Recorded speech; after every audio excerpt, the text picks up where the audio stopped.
Hey everybody, it's Monday. I am back in my office. It was slightly cooler today than it's been previous weekdays, although not as cool as I would like it. I'm still pretty sweaty. I think you can probably tell I'm pretty hot. I am uncomfortable. So, if we don't finish it in this take, I'm just going to type. I keep saying this. I say this to myself so that I actually get it in one take. Because if this does not work out in one take, I am going to type my intentions into the LinkedIn post and that's it. So let's do intro to Monday. I am on track with my eating goals still.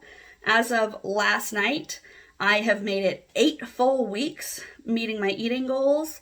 For those of you who don't watch these videos that often or who this is your first video, hello.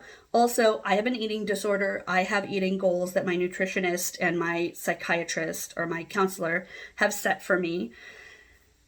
And due to the unique and weird life that I have led, the last 8 weeks are the very first and only time in my entire life, including my babyhood, where I have eaten anything close to normally for 8 weeks in a row. So I feel really, really good about that.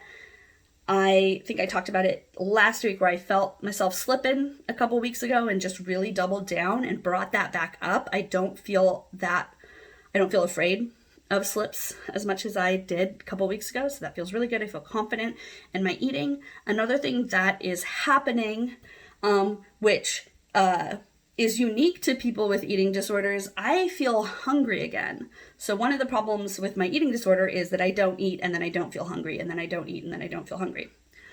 And for a while around the period of my grandmother's death, my hunger disappeared. Obviously, totally normal response to grief. But also my hunger had been coming back over the course of several years. And now it's back again. So I'm about to feel hungry like right now. I can feel. The other thing about that is that I am developing a more nuanced relationship with my feelings of hunger. When I was first recovering, it used to be like, oh my God, I'm hungry right now. I have to eat right now. And now it's like, oh, I'm about to be hungry in like 10, 15 minutes. I'm going to need a snack. Anyway, I'm actually going to need dinner because it's kind of late. Moving on. So great job, me. 8 weeks of eating goals. And then my script is actually behind my camera. So I'm doing this. The other thing I want to talk about is that I have been feeling scarcity. I started this year with startup costs for the business, for Letter-O-Matic, my business, that were supposed to last me 6 months. So far, we have had enough success, had enough other things, and stretched enough that we are still living off of startup costs at Letter-O-Matic. And those are dwindling. They've been going down as startup costs do. That's the point of startup costs, is you're supposed to spend it all within the first 6 months, 3 years, however long you decided your startup period was going to be. I envisioned us spending it all in the first 6 months. It's now the beginning of month 8. Still going strong. So that feels good. And also, it was a fixed number. Over the months, it has gone down. Now I'm getting itchy about it. Even as my own income has risen, as those startup costs have dropped, which is what you want. You want it to look like this. It's looking like that. I feel very proud of that. Also, there's a part of my mind, in the back of my mind, that does make me feel scarce. Or basically the income rising bit doesn't make me feel as secure as the startup cost lowering bit does make me feel insecure. So I want to look at that, acknowledge it, accept that about my mindset, that's happening. And I also want to work on living with that feeling and still going forward. Knowing that things will work out, knowing that they almost always, in the past they have done, and I have the skill set that I need to be successful in this framework. I'm not worried about my own skills. I am worried about, with good reason, the outside world. Everything is always changing all the time. That doesn't make me feel secure. It doesn't help me to feel abundant. And yet I know for a fact that when I feel abundant inside myself, I am more successful in my business. I get more contracts, I get more jobs, I get more gigs, I have more opportunities because I'm looking at a universe with trust and excitement and optimism. I'm not looking down at the money I'm losing or at what things cost. I'm not micromanaging. I'm not freaking out.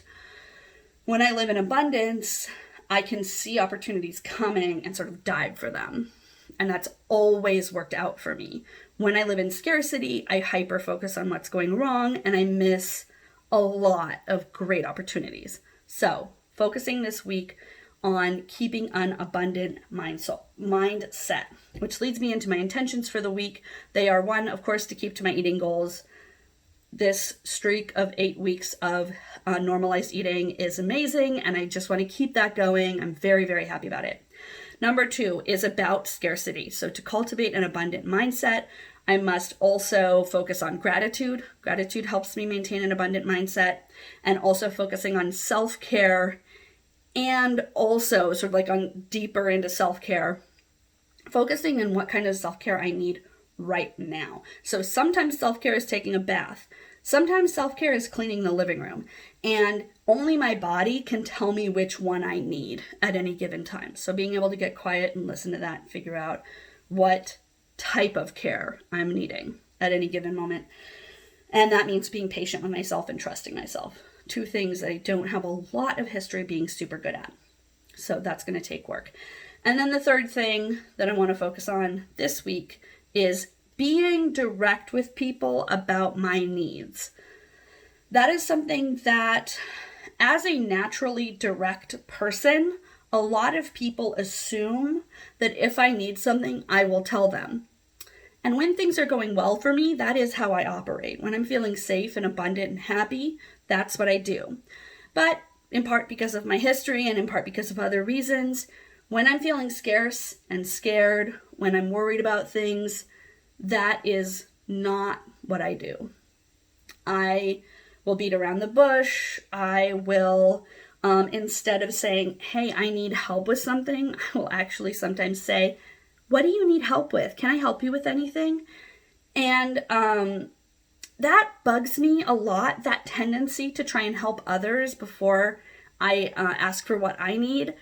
Bothers me a lot because it's born of my childhood where I wasn't allowed to need things. So when I get like that, it's very painful, crunchy, not a good place. And then the other thing is because I actually do love helping people. When I am helping people as a defensive mechanism for myself, that actually devalues the times when I am actually reaching out to people and saying, I want to help you. And I am really coming from a place of actually wanting to help people. So over the years, I've made it a practice of, if I feel like reaching out to someone to help them, interrogating myself as to why I'm doing that. And I definitely do it way less, but also just paying attention to that and being able to ask someone directly for what I need, or not to equivocate. I do not want to equivocate. I need to ask for what I need directly, kindly, and if they can't give it to me, that's totally fine. Everyone is allowed to have their own needs, boundaries, etc. as well, including me. So one of the things I frequently do is I let other people have boundaries, and then I don't think that I should have them. So definitely this week, reaching out to people, asking them for things like contract referrals, references, leads on work, etc. That's something I do every week, but because I can feel this scarcity mindset happening, I know that that's going to be harder this week. So want to keep it in mind. I will be back on Thursday to tell you how all this went. Have a great week, everyone. And remember that self-care has very, very many forms, and sometimes you need one and you don't need the other, and sometimes you need the other and you don't need the one. See you on Thursday.